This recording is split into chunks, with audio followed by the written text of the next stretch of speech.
100 days in Jurassic Park. We have 3 objectives. First is to craft full star steel armor and weapons. Second, eliminate Anu, the genetically modified human. Finally, defeat the raging scientist. He is rumored to be one of the most dangerous people in the world, genetically modifying animals, turning them into dinosaurs. In conclusion, we have 1 life, 3 objectives, and 100 days to survive. Can we survive? Stay tuned to find out. 402, Squawk 7142.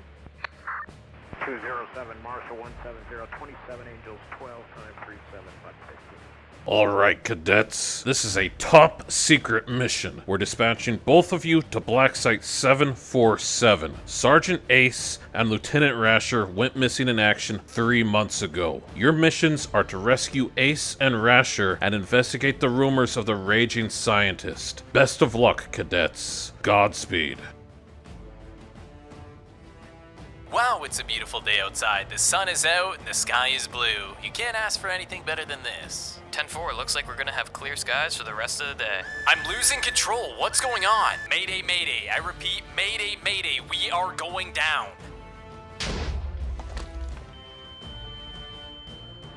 Oh, what happened? Dispatch to Forest. Do you read? Over. No feedback from Forest. We're gonna take it from here. In the middle of day 1, we found a forest that got completely mauled by the lava. We started by gathering a bunch of wood to make our tools. After getting our tools, we heard a noise. It seemed like someone was shooting at us from the forest. While traveling around, we found a village. The couple of apples we found last night didn't really cut it. Anyways, we got some carrots and some wheat and some more beetroots. We killed a mushroom for the food and we took some bookshelves. Within the blacksmith, we found 2 diamonds, nearly a full set of iron, and made ourselves a diamond sword. After a few more days of traveling, we had finally found a spot to build our base. We decided to build a tree house, that way none of the dinosaurs could reach us. We extended a ladder all the way down, leading to our first chest room, and on the 2nd floor, we haven't decided what to put in here. And of course, we made a lookout tower, and we saw some red blocks in the distance. Could somebody else have possibly been here? We found a cave nearby, and for the next 7 days, we spent mining away. We got some sulfur ore, we got iron, coal, and even some diamonds. After looting the cave, we made a strip mine, finding some more diamonds. After we finished mining, our pick was pretty much broken, and we ran into an Allosaurus. Good thing it was sleeping, because these do a lot of damage. Once we made it back home, in the morning, we created our diamond helmet and leggings. We spent the next couple of days gathering enough bones to tame a wolf. This is going to be used to help defend me and my base from any unwanted dinosaurs. Comment down below, what should we name our wolf? I went out to gather some more wood and I ran into some mammoths. One instantly charged through the tree at me, so I stepped away from him, and very close next to them, there was a pack of Stegosaurus's. I had never fought one before and I hit it and it did 3 hearts of damage, so I backed off.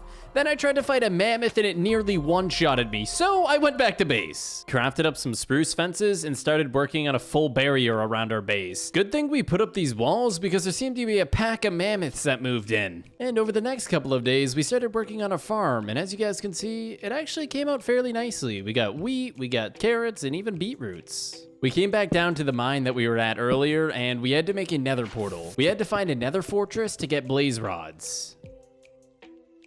After searching around the nether for a little while, we found a nether fortress with 2 blaze spawners. Can someone comment down below? Is that like really rare? Because I feel like I haven't seen that before. Anyways, we started farming blazes and they actually do quite a lot of damage, so we gotta make sure we don't die here. Whilst on our way back from the nether, the mad scientist pulled up, throwing a poison and an instant damage, killing my wolf. He then proceeds to ignite the TNT and swan dives off the house. He then runs straight for his helicopter. He is able to pull away just before I am able to get to him. Don't worry, I'm gonna make this a promise to myself. This will not be the last time I see you, mad scientist. As you can see, the base has been completely destroyed. After traveling for a few days and murdering some pigs, we have finally built our base. We decided to build our base into a mountain this time, and most of it is not out of wood, so there's no way he can burn down our house, that's for sure. So we went with something simple. We got our little entranceway here, and you walk in, we got a bed in the corner, and we have a nice little lookout spot. From days 42 to 45, we went out exploring, and in the distance, we saw some sort of white figure. After I got closer, I realized this was Rashner and Ace's plane. We checked out the back rooms to see if there was any signs of Rashner and Ace. They've gotta be around here somewhere. We went to the cockpit of the plane, and all we found was dead leaves and cobwebs. This must have been here for a while. After searching around the entire plane, we went to the back and we found ourselves a little secret room. There was some glowstone and a chest. I thought it was some sort of trap, so we were kind of sketched about it, but we opened the chest and found ourselves a star seal chest plate and axe. This provided me with speed 3 and jump boost 4 for a limited time. It took us 2 days to return home, and we tried making this jump with jump boost and actually almost dying. Wouldn't have that been a weird way to end the video? Anyways, for the next couple of days, we started working on our brewing area. We got brewing stands, collected sand and nether wart, and then created a bunch of potions like strength, speed, and instant health. The reason why we brewed all these potions was because we were looking for the Anu boss, and after traveling for 3 days in the Nether, we didn't quite find the Anu boss, but we killed that ghast and we found some sort of weird structure. As I broke inside, a bunch of honey fell out. Could this be some sort of beehive? We decided to break in through the top, and a swarm of bees came at me, so I panicked and jumped off and almost died. After traveling for 7 more days, in the distance we see a figure. As we get a little bit closer, it is indeed Anu's ship. This is the ship that is going to get us to his headquarters. The outer layer of the ship was laced with redstone, so I went ahead and broke that just in case of a trap. Behind the staircase, we found 5 golden apples and a scarab gem. The scarab gem is going to be used to spawn in the Anu boss. Also, we started looking through the other chests and started finding these figurines. We needed to collect 4 of these. Luckily, they were all found inside of this boat. For this ritual, you need 4 redstone and 4 figurine, which causes the statue to levitate and explode, creating a portal. 1 like equals 1 prayer. Here we go. We have finally found Anu's mansion. This is where he stays. After we pop our speed and strength, we charge into the headquarters, aggroing a lot of Anu's bodyguards. We gathered a fairly big group of them and then brought them outside, killing them one by one. Luckily, we had our speed potions, otherwise we probably wouldn't be able to outrun them. I found gathering them in a group is the most effective way to get through them pretty quickly. They can also teleport behind you like an Enderman. Inside of this chest, we found ourselves some diamond boots, which is actually going to really help us. When we walked in this room, I realized that there was an enchantment table in the center, so we killed these guards, grabbed the lapis, and enchanted. Anyways, it is time to fight the Anu boss. As you can see, the coffin slowly opens, and it is time. We both immediately jump off the platform, and each time he hits me, lightning comes striking down, lighting me on fire. As you can see, he does a lot of damage, which is why I'm popping golden apples. And as we're fighting, he grows wings and flies. He then sends fireballs at me. We then push Anu all the way into the corner, putting him in a very bad position, allowing us to do quite a bit of damage here. Not only can he grow wings, not only can he cast fireballs, but now he spawns in mobs. He spawned in zombie pigments with armor, some blazes, and now he's running away. He ran through the hallway spawning multiple guards on me and boxed himself in full obsidian. Now I had to kill all of these guards. We dragged like all 10 of them to the middle and took them down. We then worked our way into the obsidian box where Anu was hiding. We then blocked ourselves in the same quarters as him, and I don't know if this is the best idea. He has unlimited fireballs, but at the end of the day, we were able to take him down.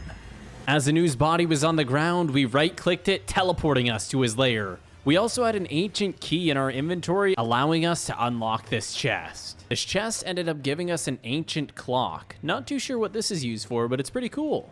We spent the next few days traveling back to our base, and we found a sign stating, "Hello survivor, if you're reading this, meet up here," and he provided us coordinates. So we gathered our essential supplies that we think we'd need, and we saw some crazy dinosaur. Yeah, we're not gonna fight that. Painful, is that you? Over? Wait a minute. 10-4, glad to see you're still alive, Forrest. I ended up losing control and crash landed. Did you land safely? No, my engine cut off too. I wonder if there was some sort of energy barrier that cut off our power. I'm not sure, but this plane must be where Rasher and Ace crash landed. I hope they're both still alive. Wait, what is that noise? It's the mad scientist! Follow him, quick! So once again, Forrest and I were reunited, and we were chasing down the mad scientist. We went in the same direction as him for days, and we finally found his lair. We started walking down this creepy cave, and at the end of the hallway, we found some weird looking thing on a fence. This cave seemed to be going all the way down to nearly bedrock. Anyways, we killed this skeleton, and we found the room with Rasher and Ace. Now we just gotta get them out of here. I wasn't sure where the mad scientist was, but we were not gonna stop now. I started by getting Rasher out, and Forrest got Ace out. We sent them out first, and then we went to follow. Watch out, it's a trap! Forrest is right. We're now trapped in this room with no sign of the mad scientist. Forrest and I turned around and somehow the dinosaurs were let out. I think the mad scientist did that somehow. Anyways, these were pretty weak, so we ended up killing those fairly easily. We proceeded to try to escape and we got poisoned. It was the mad scientist. We wasted no time. We immediately jumped onto him, getting a couple hits. I threw a health pot at Forrest to make sure he was full HP. He then threw some instant damage at us. How many freaking potions did this guy have? As the fight continued, I didn't care. I was not gonna stop at anything till this guy was destroyed. Let's not forget, the mad scientist is the one that blew up my house and killed my pet wolf. And while we were fighting, I thought of a strategy. I mind opened the lava. The plan was to hit the mad scientist into the lava. I don't know what kind of staff this guy's using, but it does a lot of freaking damage. He got me all the way down to 4 hearts, causing me to use more golden apples and instant healths. Forrest had a really good hit, hitting him right in front of the lava, and just like that, we knocked him in. And the mad scientist was defeated. We found these weird looking blocks on the wall, and when we mined them, there was a secret layer behind the wall. This must have been where the mad scientist did all of his studies. As you can see, there's a T-Rex head in the wall, he's got his brewing stations, and there's even computers here. This must have been where he genetically modified them. After checking out the lab, we went back to see if Rasher and Ace were still here, and there they are in one piece. Thankfully, they were able to live. Forrest found another hole in the wall, which led to a massive tunnel. We didn't come this far to not see what's on the other side of this tunnel, so we began our journey. 7 days later, we made it to the other side of this tunnel. I thought this thing was never gonna end. We were also all fairly low on food. Once arriving to the top of the ladder, we made it outside to a dark and rainy day, and we found his helicopter. We all hopped in the helicopter, and with everybody trusting their lives in my hands, we took off. The skies definitely weren't bright and blue like they were before, I'll tell you that.